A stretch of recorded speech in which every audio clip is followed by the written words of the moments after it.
Hello, hello. This is Psychadjacent. I'm your host, Dr. Thomas Hughes. I'm very happy to be back for another week. There are no announcements for today, so we're just going to roll right through. With me today is Dr. Austinperlmutter. Say hello to the audience, Dr. Perlmutter. Hello, everybody. Are you ready to start? I'm so ready. All right, well, let's get going.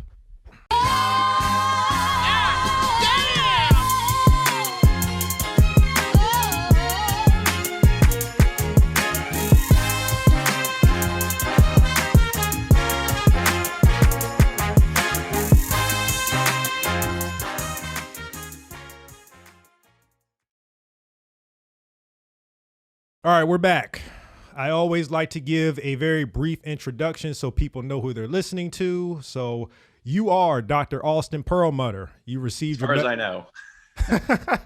You received your medical degree from the University of Miami Miller School of Medicine. This is where I met you. So the class of 2015 is in the building. You completed residency in internal medicine at Oregon Health and Science University. You host a podcast titled Get the Stuck Out, which we will talk about very soon. You are the co-author of the book Brainwash, which is on sale now through Amazon and other book retailers. And last but not least, and actually, Austin, I want you to correct me if I'm wrong in what I'm about to say here. It seems to me that you have made the decision to dedicate your life to helping other people make positive decisions for their lives. Is that correct? That is accurate. That is accurate. Well, damn it, Austin, you are the right person for this interview. Okay, so you're in the right spot. So let's start off this way. So talk to me about your podcast, Get the Stuck Out. What was the inspiration for that show? Yeah. The show grew out of some thoughts I've been having for many years. And I think all of us at some point question our frameworks for what we find helpful, useful, true in the way that we do things. And for me, when I look at what is going wrong as far as what is keeping people from being happy, healthy people, I look at what's changed in the brain. And I look at what is keeping us stuck, specifically what is keeping us stuck in these destructive patterns of decisions, destructive patterns of thought. So again, what's actually happening within the brain. And then I look at what is it that we can do to help reverse the process, to get ourselves unstuck. And so I think about this at the level of our neuroanatomy. I think about it at the level of our brain cells, our neurotransmitters, our hormones. But I also think about it from the perspective of a psychological stuckness. Because when you look at things like anxiety and depression, some people have characterized those as being stuck in the future, stuck in the past, but really just being stuck in these thought patterns that are very damaging to our long-term wellness. So Get the Stuck Out is all about trying to find better answers to what is it that's keeping us stuck and what we can do to get ourselves unstuck. Gotcha. So yeah, you have a I would say a booming social media presence now. So you have way more of a presence than I thought, because when we went to school, I don't remember you being the social media guy. would that be an accurate way to describe you? I don't remember you being on social media that much. Do you think your presence now on social media has been beneficial for people that follow you? There's so much that can be said about social media, the pros and cons. And you're right. I mean, I'm far more active on social media now than I ever was in med school. I had a social account for taking photos of stuff. I remember I'd take like some photos of sunrise, sunset, call it a day. And now I have a Twitter, a Facebook, an Instagram, and most recently a Clubhouse account where I know that you're active as well. And what I love about this is it provides the possibility of interfacing with so many more people than I could on a one-to-one type basis. I do believe, I want to say that my presence there has been a positive. I've had so many people reach out and say, I appreciate your message. I was able to apply some of the stuff that you were talking about. And, for sure, it's a lot more general advice than what you'd be offering in a one-to-one in a clinician or a provider's office. But the main thing that social media has allowed me to do, especially now during coronavirus, is reach a large audience and be able to bounce my ideas off of other people in a way that may not be possible in person for the foreseeable future. And in a way that gives pretty quick feedback as to what is helpful, what is useful for people, and what are the things out there that I need to reconsider. Yeah, things have changed so much. Back in so we were in school from 2011 to 2015. I also was not that active. I think I had my Facebook account deleted for about 8 years. And that's a long time to not be on Facebook, especially back in those days. So, and for people that are not all that outgoing in terms of social media, it's really stepping outside of our normal comfort zone and comfort level. I completely agree with you. And I think in many ways, conventional medical training is kind of opposed to us being more active on social media. And I think there are a variety of reasons for that. But there's this assumption that if you get the right education, if you learn all the material, take the courses, get the degree, that you're just so valuable that you shouldn't have to put yourself out there in that way. People will come to you and people will care about what you say so much that, they'll listen immediately and you don't have to worry about talking to them after the fact. And that's just not the case anymore. And what you see is there's this huge influence that comes from influencers, some of which have medical training, some of who do not. But that when you see how the conversation as it relates to things that are health related is happening, it's driven in large part by these voices on social media. So I, almost advocate for physicians, for health providers to be more active on social media. Doesn't mean you have to go out there and say a whole bunch of sensationalist stuff, but I think that in the absence of voices that have, an opinion that is more rooted in science, people are only going to be exposed to the things that maybe aren't as helpful, aren't as science-based. So again, I do remember at one point we were supposed to tweet. We had a University of Oh Miami my thing. We were God. all supposed to tweet, Oh, that was and terrible. that was That was so terrible. yeah. And at the time, I thought this is silly. I don't want to have a Twitter account. But you look Right. at the popularity of things like Med Twitter, and realize that it allows for information transfer at an incredible speed, and maybe more important, it allows for people who are in the place of delivering health information to see what messages resonate with people, maybe what they've already been exposed to, and then to craft a message that can reach people where they're at. Yeah, I remember what you're talking about, but I think the problem with the way that that was handled was it was just us tweeting. There wasn't any engagement. We just sent out the tweet and there was nothing else after that. Miami just wanted the hashtags. There you go. Exactly. I don't blame them for it, but that's why I was. This is pointless. See what you're doing though. What I've noticed is that you're engaged. You're very active. It's not just one tweet and then you walk away. The content that you're putting out there, it seems to me would be very beneficial for people that read it and watch it. So I appreciate that. yeah, I, I I mean, think that's subjective, right? And obviously, I agree with you. Otherwise, I wouldn't be posting it. But I'll just, right. you know, you're in this space too. You're putting out content, and it's one thing to put out a piece of content that everyone already agrees with. The sky is blue. Okay, great. No one's going to engage with that. The only content people are willing to engage with is stuff that has a charge, whatever that charge might be. But we're talking about an emotional charge, sometimes an intellectual charge. So it's tough to find things to say that are really internally consistent, but will help people, will engage with people. And there's, I think, a strong tendency to go into the realm of the sensational, from for the desire of getting more followers, likes, whatever. Uh, but yeah, I guess, I would just say there's always going to be, some subjectivity in whether the content is valuable. And I hope with what I'm putting out that it is internally consistent and stuff that is true and stuff that is valuable to others. So I'm thinking about that Venn diagram whenever I try to post something. Well, speaking on subjectivity, I would like your opinion on what you think people get wrong when it comes to decision making. Yeah. What are your thoughts? I think people get most things wrong when it comes to decision making. You know, I think more than anything else in the last couple of years, I mean, I've really tried to redouble my efforts to learn about what's important as it relates to the microbiome and our nutrition and to our hormones and all these other things. But the thing that has stuck out for me the most is that what is understood in the scientific literature about how we make choices is so disconnected from what people perceive to be the way they make choices. And just to break this down for one moment, I think most people believe that the most valuable things in their decision making are what they know and their willpower. That when they come up to the moment of making a decision, when they're on the spot, right, of making the choice, what matters is how strongly they feel about the right choice and whether they know which is the right choice. And so, you're sitting there at the crossroads. You have option A, you have option B.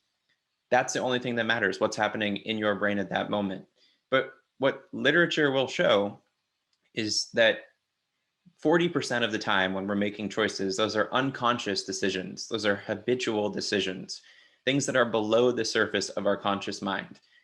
So there are a whole lot of other things to consider here, but I want people just to have this single point, which is if you're trying to take a test and you're trying to get 100% on good decisions and you're writing off 40%, you're starting off with an F. Like there's no way that you're going to do well on making those good choices if you're already writing off 40% of the things that contribute to your decision making.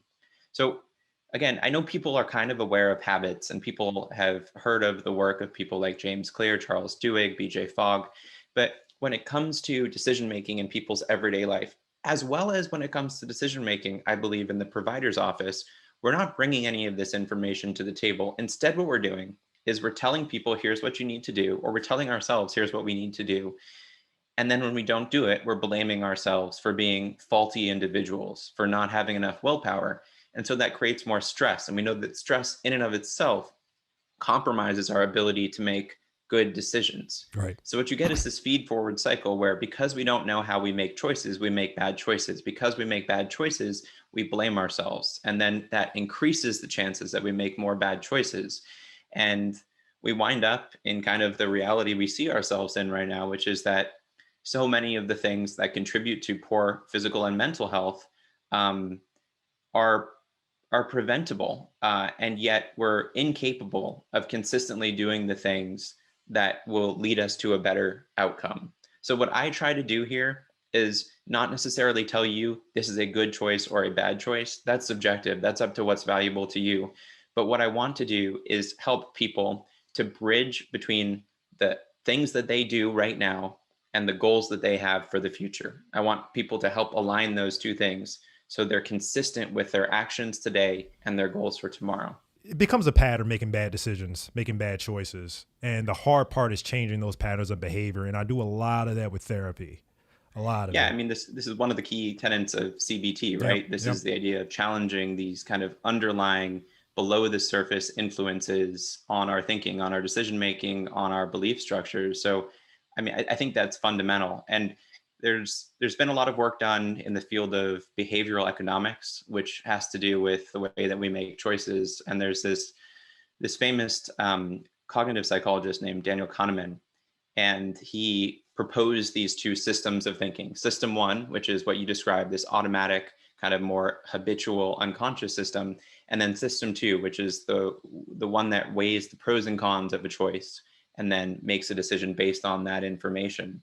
And certainly we need both, right? We need to have some times where we behave with this unconscious automatic process. The problem is that when you look at most of the decisions people make in the modern day, if they rely on that unconscious automatic process, they're going to get things wrong because those are the things that have been wired for bad decisions. And unfortunately, it's just our environment is wired for poor decisions. So if you were to go out and just randomly pick a food choice or randomly pick, a way of spending your day, it is most likely that you're going to make bad decisions because that's the way things have been set up. So to your point, I think the problem, isn't that the unconscious, subconscious influences are in and of themselves so bad in our decision making.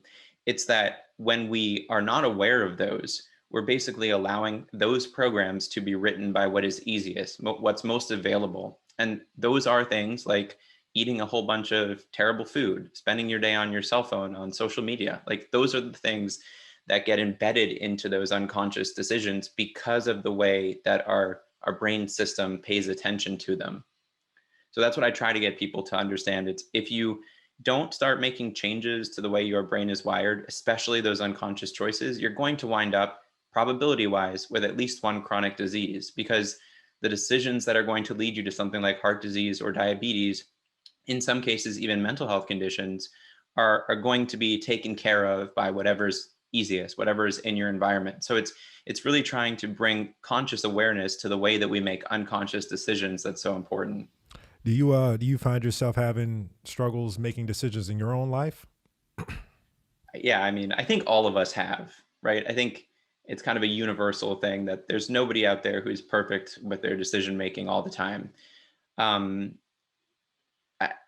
Great examples were in conditions of stress. So in medical school and residency, like I'd be trying to eat healthy. I don't think there's anything new as far as what you've known about me. Uh, Yeah. but so you wind up first thing in the morning and, you know, you're trying to exercise, eat healthy, and you didn't get as much sleep because you got home late and you find yourself in the hospital and it's like 8 o'clock and somebody brought in donuts because they're just a nice person, right? So you would say, or I would say, the better decision, better long-term oriented decision is to not eat the donuts. Right. And yet, despite that, I would find myself saying, oh, I just want to try a piece of this glazed whatever. And next thing you know, I've eaten it and I say, why did I do that? You know, I'm not happier now. It was out of sync with who I wanted to be. And at the time, I was still trapped in this idea of I just didn't have enough willpower. What's wrong with me? You know, it's like next time I'll just be stronger, have more mental fortitude.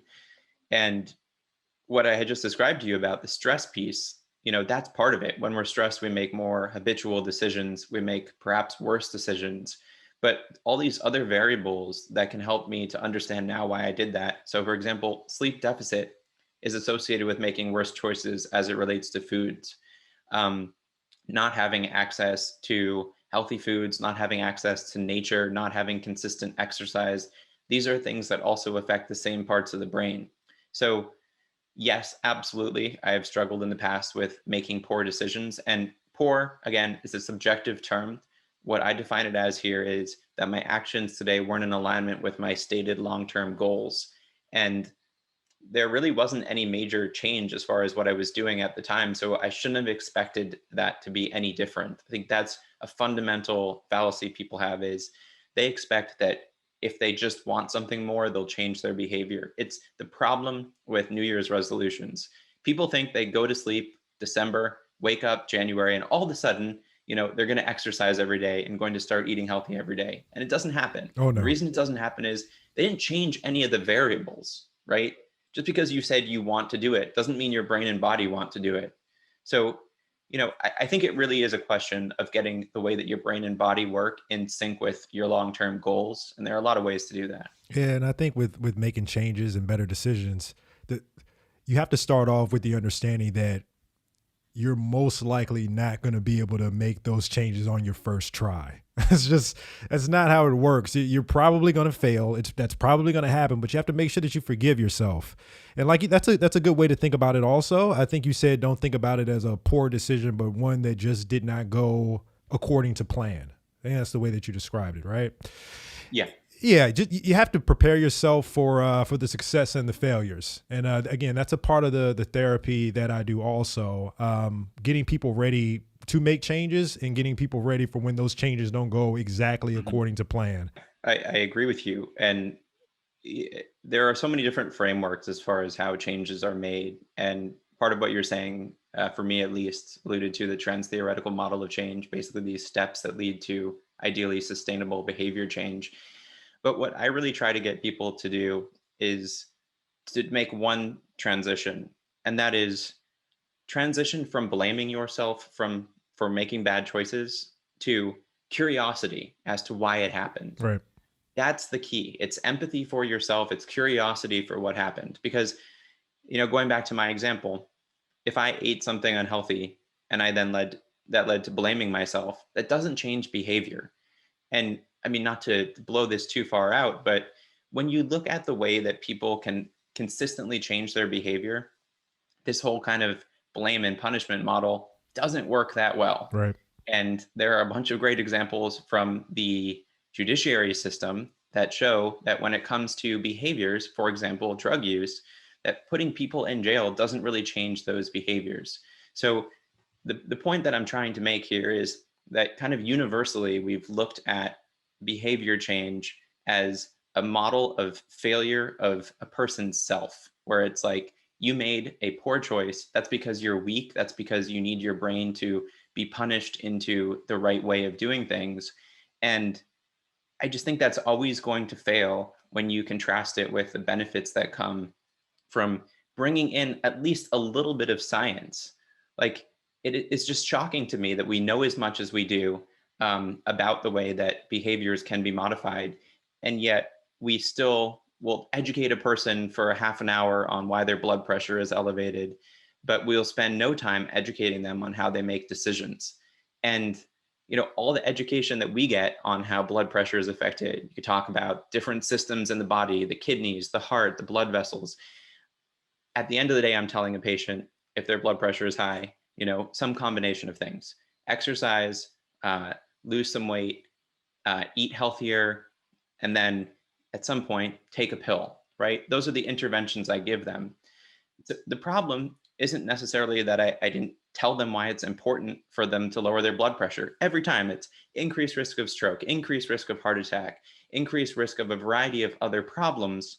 The problem isn't that they don't know why it's important. The problem is they're not capable of making those behavior changes. So I was just looking at some interesting research on people who had open heart surgery. And so in this case, coronary artery bypass graft, which is, I don't know if you remember, it's a pretty, I don't know if you were in there to It's see those, intense. but It's intense. it's an intense thing, right? You're literally cracking open the chest and then wiring it back together.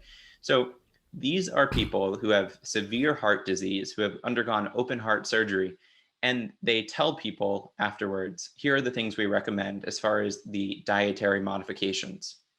There's really no instance in which somebody, I think, needs more evidence that they need to make a change. You literally just had open heart surgery, and yet people still don't make the dietary changes.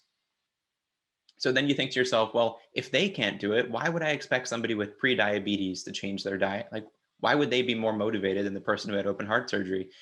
And then I think, well, do cardiologists even follow these dietary recommendations? Shocker, they don't. So it's not this problem where we don't know the information. It's the problem with follow through.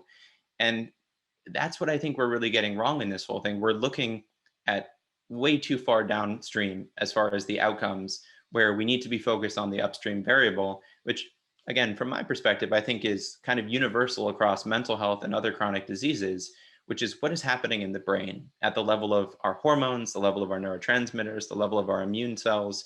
And can we better understand how we can influence those variables so we can get to better outcomes as it relates to cognition, decision making, than what we're tending to do, which is to rely on interventions that people aren't going to stick to anyway. Yeah, you just gave us a very intense example of how hard it is to make change. Despite open heart surgery, some people still go back to eating the wrong things, not exercising. It still happens.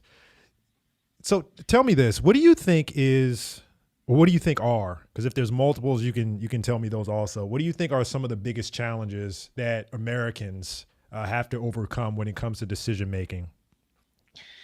Right.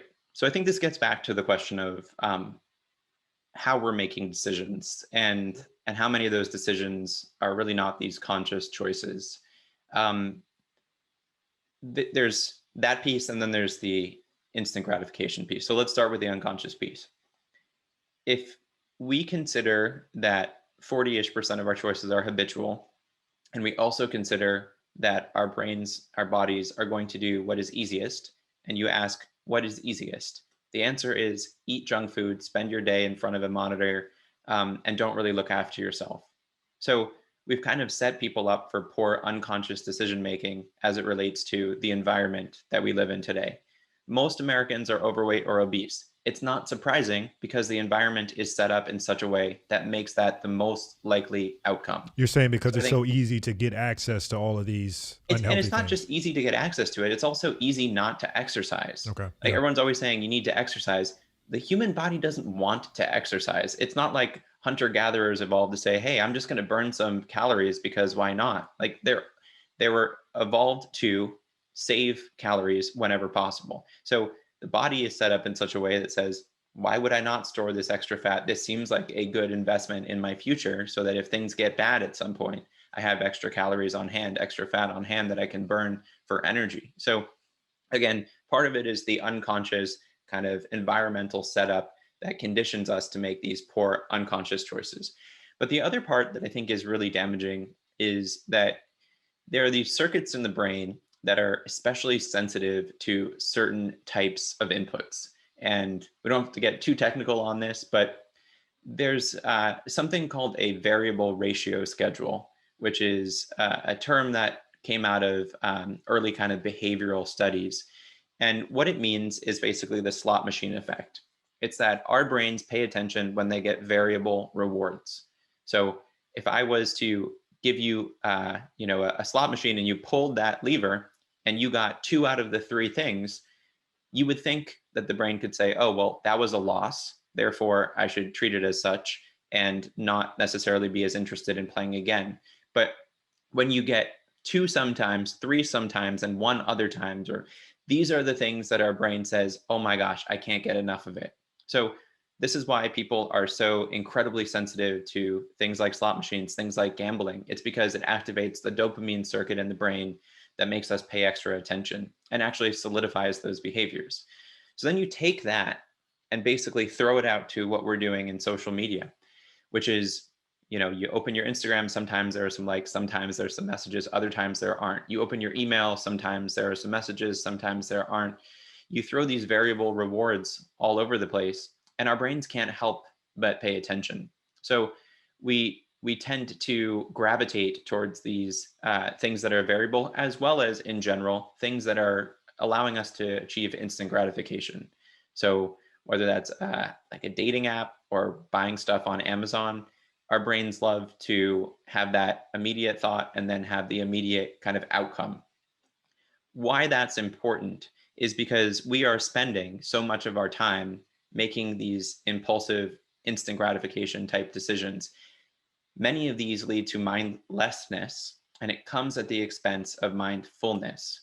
So there are kind of 2 things there to tease apart. One is we're making these impulsive instant gratification decisions, which tend to be bad choices as far as, do they optimize for our health? Do they optimize for our financial stability? Are they good for our relationships? So again, the instant gratification tends not to be the type of decision that's actually good for us. But the other piece there is that it kind of wires our brains such that we're not necessarily getting the inputs that we need to engage in reflective thinking, engage in empathy, and instead we're wiring our brains to make impulsive choices the higher likelihood. Right. And again, we don't have to keep going into the science too much there, but I wanted to give people one more idea, which is your brain is always wiring itself based on what you put in. This is a concept called neuroplasticity. So if you're putting in unhealthy inputs, your brain is going to wire itself in a way that will continue to take in those unhealthy inputs. Same thing, vice versa, right, with healthy inputs. Mm-hmm. But so when everything you're taking in is kind of this instant gratification, mindless content, your brain is going to reflect that. Your actions are going to reflect that. So it's just like the food you eat. If you want to have a healthy body, you want to put in healthy food. If you want to have a healthy body, a healthy mind, you got to think about all of the inputs coming in, whether that's social media, the news you engage in, the relationships that you keep. All of it kind of funnels into the brain and changes the wiring. Do you think that the world would have been better off without social media? Hello, everyone. Thanks for tuning in. At this point in the conversation, we're going to take a short break. Tune in next week for the next episode of Psychadjacent.